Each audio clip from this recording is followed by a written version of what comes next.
But anyway, we're glad to have Ron with us today. His name's showing up as Jenny Lovell, but he's really Ron Smith.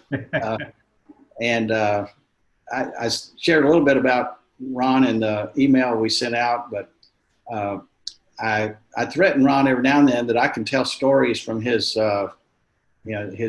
pre-FAS days when we were in college several years ago. But I'll save those for another day. Today, we just want to thank him for being here with us on this team and being a part of our community and bringing his leadership skills and calling and passion to serve the Lord. And we gave him a few weeks to get settled in before he was going to share a devotional. But when I finally pinned him down, this was the day. When I shared earlier that Zoom might be down, he thought it was because he was sharing, but I don't think that was the case at all. But anyway, Ron, God bless you. Thank you for being with us and sharing a word with us today. Thanks, Mike. And I appreciate your willingness to be obedient to the word when it says, only speak that which is edifying. Those college stories may not have fulfilled that task. So thanks for foregoing that temptation. I appreciate that. Good to see the Andersons on today too. It was great to be with you at Hemlock. And at the Hemlock Inn, we had a beautiful time. I felt like the Lord met us this last week, and it was a joy to be together. It really was the first gathering event that I had been to since I left our Methodist church up in Jersey and moved back to Wilmore. And that was a really inordinate time to have been with the parish and bled with the parish. And then because New Jersey was in the strictest of COVID rules, I had no way other than by letter or by a pre-recorded video to say goodbye to our people. And in 43 years of ordained ministry, that was a first for me. And it seemed like it didn't bring much closure, even though maybe that's God's way of saying we're not closed. You can move from place to place, but we're still in covenant with one another. Now this morning, that's an idea that I want to share with you. And we shared this at both Hemlock retreats. What would it be if instead of looking on through the lens of personal responsibility, what if today, during our devotional time, as we go to prayer, we recognize that rather than viewing the lens from our responsibility, we look at God's promises of what he does among his covenant people. He's made a covenant with you. Undoubtedly, the Exodus 19 covenant in the Old Testament began a new epic in the life of Israel, undoubtedly. Moses is on Sinai, and God tells them that they're going to be a holy nation. God says that there's a condition: if they hear his voice and they obey his statutes, then he'll make them a kingdom of priests. Now, I was on the way to Israel, and for whatever reason, I think it was the amount of frequent flyer miles I had with the Francis Asbury Society. They just upgraded me to first class, which was a nice gesture on the part of the airlines. And I wound up right next to a philosophy professor from Columbia University. And she said, "Ron, where are you going?" And her name was Stella. I said, "I'm going to Israel." And she said, "Oh, why are you going to Israel?" I said, "For a spiritual pilgrimage." And she said, "Oh, well, I'm going for a spiritual pilgrimage also." And she shared with me that her practice of faith was from an Orthodox Jewish perspective. And she said, so what really interests you particularly about this pilgrimage? And I had been reading Bright's book on the history of Israel, and I just said I'd like to learn more about the covenant God made with his chosen people. And so she said, well, tell me, Ron, what's it mean to be chosen? Well, I have to tell you, I knew I was outmatched. To be sitting next to an Ivy League philosophy professor who professed to be an Orthodox Jew, she wasn't going to get a young United Methodist upstart defining what it meant to be chosen. So I just bowed out of that one. I said, I don't know, Stella, you tell me what it means to be chosen. And she wrinkled her nose up and she said, well, so far as I can tell, and she said it this way, your scriptures, and I think she meant meaning the New Testament, your scriptures say that God's no respecter of people. So we know it wasn't because he chose the Jews over, let's say, Protestants in America. God doesn't play favorites like that. She said, no, I think we were chosen for a sacred mission. Because in Exodus 19, God says to his people, I'd like to make you a kingdom of priests. And then she said again in your scriptures, and she was referring to 1 Peter chapter 2, God said, now people who have faith in God, in Yahweh, are the ones who are priests, everybody. You remember Simon Peter said in 1 Peter chapter 2, but you are a royal priesthood. Nod your head if you remember that one, right? And he talked about a chosen generation, a holy nation, a people of God's own possession. And then what did he say? Set apart that we might proclaim the excellencies of him who has called us out of darkness into his marvelous light. And Stella, this philosophy professor from an Ivy League university, wrinkled up her nose and she said, you know, if we were chosen to show forth the goodness of God to his world and to talk about the excellence of his covenant, I don't know if we've been doing a good job or not. And I thought, for heaven's sakes, I just got a whole class in what it meant to be chosen, more so than in all of my seminary training. A people set apart to proclaim the excellencies. Now, that would seem to belie what I've said, that I don't want to look at it through the lens of our responsibility. But the foundation of Exodus 19 in us keeping the Lord's statutes is to acknowledge that God did the action. For John Wesley, prevenient grace was his way on the front end of things before we ever got into a saving work of grace. John Wesley wanted to be sure that there was a grace that goes before that enables us to respond to God. So the action is of God. It's not by works, lest any person should boast. And so the action in Exodus chapter 19 is, you yourselves bore witness how I carried you out of Egypt on eagle's wings.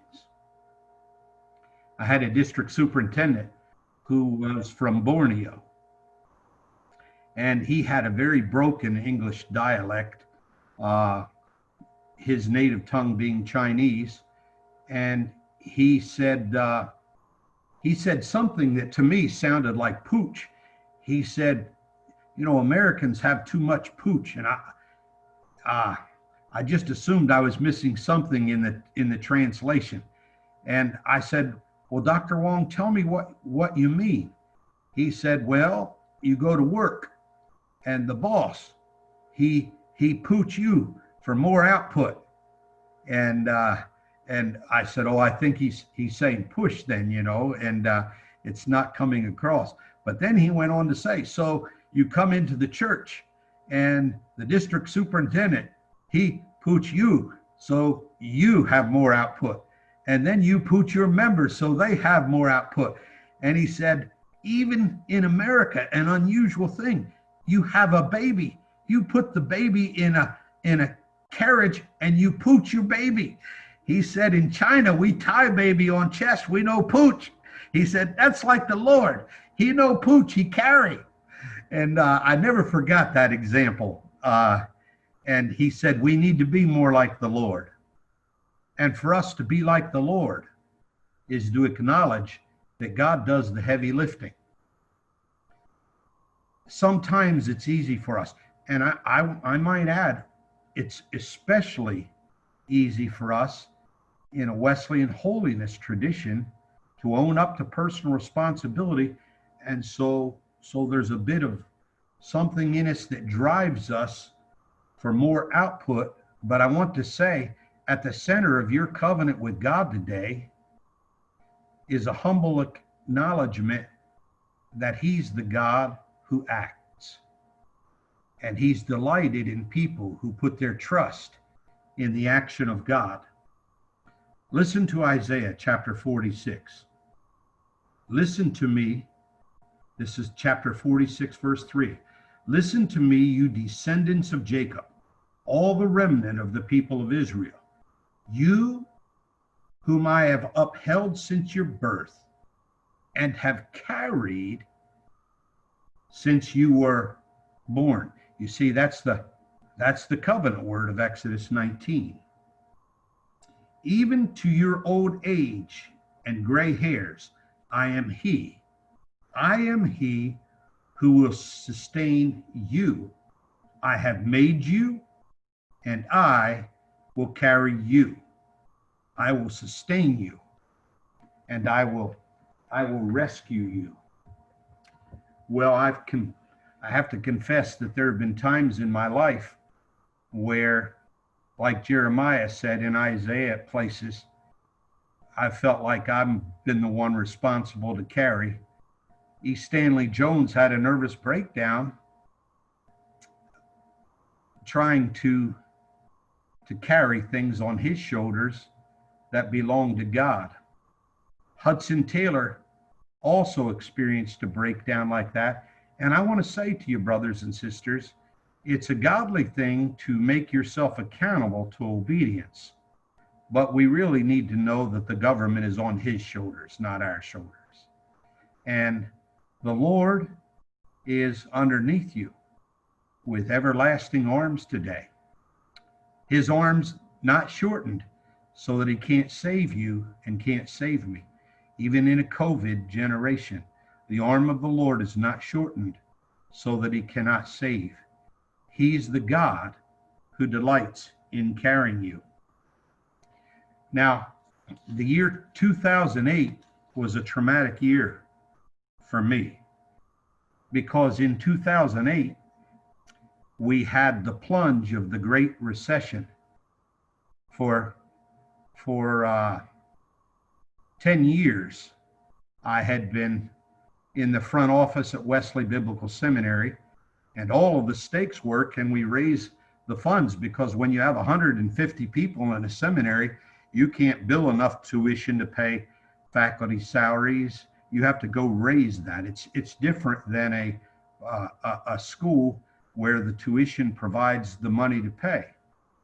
And so the commitment I had to the Board of Trustees was to raise about $1.4 million from the president's office, in addition to what the rest of the development from the school was going to do. So that was a tall order. Wow, there were many times I had a lot of fatigue, but I wanted to get up in the morning and hit it so I could carry it. And for 10 and a half years, it worked marvelously. But in the year 2008, the Great Recession hit, so that we woke up one morning and America on the average had lost 1/3 of all that Americans owned. For Asbury Seminary, there were tens of millions of dollars, I think over $40 million worth of losses. For the University of Mississippi, there were $400 million of losses. But for us, we only had somewhere near $5 million endowment in a school, and we were going as hard as we could. It was kind of hand to mouth, and all of a sudden, a breakdown. And we began having a deficit. And so I said, Lord, did you lead me to Wesley? And for a decade, you've allowed things to go forward, and now there's no money, and people who gave out of their portfolios couldn't give for a little while because they didn't know what they had, and they didn't know what they didn't have. And it became very difficult for a fundraiser. So I had a prayer place. It was a little cabin that I had on a lake up in Maine. It was precious. And I got my brother Doug, who's been my partner in ministry. He's 5 years younger. And I said, Doug, you got to help me pray. If God doesn't do something, then the whole place falls in. And I just can't believe that God has led us thus far for that to be a catastrophic failure with so much riding on the line. So we went to Maine, and I got up early in the morning to pray. And I went out on a dock that went out into the lake, and I was sitting there with Streams in the Desert devotional book and my Bible, and it was just turning dawn. And I had quite an experience. A very large bald eagle, a mature one, I'm sure that hunted from my dock many times, would sit on one of the chairs there because most of the time of the year I was not there. Well, he'd been fishing, gliding over the water, looking, and he lit up on the chair next to me. And then he rolled his eye, he saw me, and if I'd have been an Indian, they'd have made me chief, because he threw his wings out, and the air from his wings hit me square in the face. We were that close, I could see his eye roll. And he flew straight up and went off. And it was, if you love the outdoors, that was an awesome, majestic sight. Now I want you to know how many verses are in the Bible. And then if you take one devotional book, how many, the chances of them landing on a verse that's pertinent. But I opened up Streams in the Desert right after that. And here was the verse from September 30th. It said this, Deuteronomy.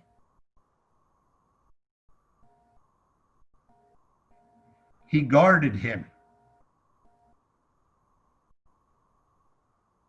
like an eagle that stirs up its nest and hovers over its young, that spreads its wings to catch them and carries them on its pinions.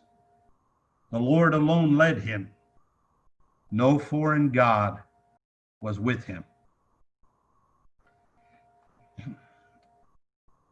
I don't play it, but you'd have a better chance at winning the $400 million lottery than landing out of all of the verses in Scripture on that particular verse from that particular devotional book that I had on my hand after that particular specific experience I've spoken to you about. And I said to my brother Doug, God has gone to great lengths today to let me know that as one of his own, he carries me. And you know something? God gave me a time of refreshing to face the very difficult times in the Great Recession of 2008. And I want to tell you today that any borrowing, any deficit, anything that had been done in that seminary is finished with interest.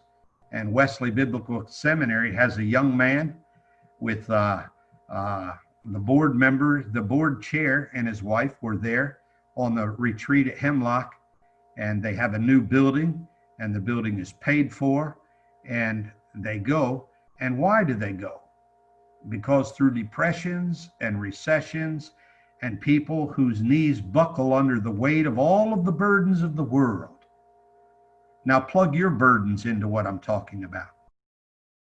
Plug your special challenges of a COVID environment into what we're talking about. And God says that for you to be in covenant with him, at the center, there needs to be a trust that God does the heavy lifting, God does the acting, the government's on his shoulders, and he will carry you. And I want to testify today that he not only carries us, he wins. Thanks be to God, Mike, who gives us the victory. And thank you for letting me share this beautiful reality in Scripture that from Genesis through Revelation, this is the God who carries you and who carries me. Thanks be to God who gives the victory. Amen.